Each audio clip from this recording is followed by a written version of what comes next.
In terms of running backs, I couldn't agree more with this one. David Montgomery. I do think we saw the ceiling last year, and I don't think we see a return. What do you have against David Montgomery entering 2021? Yeah, well, just, being a Packers fan living here in Chicagoland behind enemy lines. No, it's more than that, actually. It's just, so he had the nice numbers. I think people are going to be maybe blinded a little bit by the stats and forget the context. He goes over, I think, 1,500 yards from scrimmage and 10 or 11 TDs. But Tariq Cohen got hurt. They really had nothing else at running back. Like, they had Ryan Nall, who they wouldn't play. So really Cordero Patterson was the backup running back by default. They weren't real confident in giving him a lot of runs. So Montgomery was getting, some of the biggest snap counts of any back in the league, kind of the Christian McCaffrey usage, really. Yeah. That's going to get dialed down. Tariq Cohen's back, to play passing downs. They brought in Damian Williams, the former Chief. They drafted another back in the 6th round. So it's just not going to be the same kind of usage for Montgomery. And if the usage goes down, I mean, he's not really a breakaway back. We've seen that. Like, speed is not his attribute. So you're not going to get a lot of big plays. He made his bones on volume last year, and you're not going to see the same type of volume. So, and granted, people aren't going crazy on him in ADP. It's not like people are taking him in the 1st round. His ADP is in the high teens, maybe even around 20 or so. Not a horrible buy at the right price, but I do worry that people are going to get out a little over their skis. I don't think he's like an early 3rd round type of pick. And, given the running back frenzy that there is in a lot of drafts, I think some people are going to be reaching for him a little bit. And, I think there are better guys to target. Absolutely. I'm in full agreement there. There's no way we see that volume with Tariq Cohen back. And if Tariq Cohen gets hurt, they go out and get Damian Williams, who played under Nagy. So it's even in the best case scenario, we're not going to say that. Plus, that happened against the ultimate cakewalk schedule. I mean, David Montgomery was so bad for the first half of the season.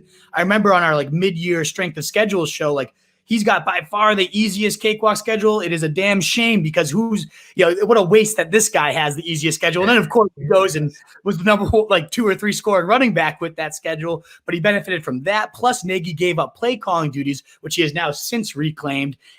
All of these signs just point to me like that everything lined up last year, and none of those same things are lining up for him this year. So I'm with you. I will not be having any of David Montgomery. For me, another running back that's right in that range that I'm going to be avoiding is Josh Jacobs. Last year, 3rd in the NFL in carries and overall touches, 273 and 306. Yet he only finishes 8th in rushing, 12th in fantasy points per game, which, RB1. Well, why are you so down on this guy? With that type of volume, that's a dreamboat. If you give most players that, they're going to finish top 5 or 6 when you get the 3rd most volume, but only top 12. He was outside the top 24 40% of the time. Even with this steady diet of volume, that's more than he was inside the top 12, which was only 5 games, 33% of the time. Then you add in Kenyan Drake. So the volume's not going to be there, similar to David Montgomery. It's almost like the same argument for both of these guys here. The volume won't be there with Kenyan Drake now there. Everybody's saying he's not just a backup. Gruden saying we want him all over the field. So, the fact that Jacobs only saw 45 targets last year, I don't even know if he'll sniff 20 targets this year with Kenyan Drake there playing more of that pass catching role. So I just have no interest in him. I thought his ADP might get to a point where it's like, all right, I can take a plunge at that point, but he's going around like Allen Robinson in fantasy drafts. Like, give me the target hog who's been a wide receiver 1 with the worst slate of QBs he's ever played with. Now gets his best QB he's ever played with. That to me is a no-brainer. I don't see how anyone could pass up on some of those guys for Josh Jacobs in this terrible situation.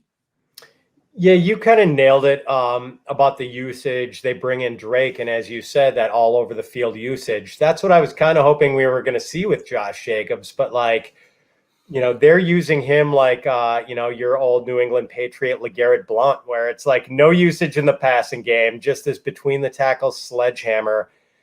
And it's a shame because I like Jacobs. I think he's good. I think he's really tough, man. Like, this guy, you can just, hand him the ball inside on these inside runs repeatedly, as the Raiders did for, stretches of the season. And tough runner, but it's just like kind of a hopeless situation for him.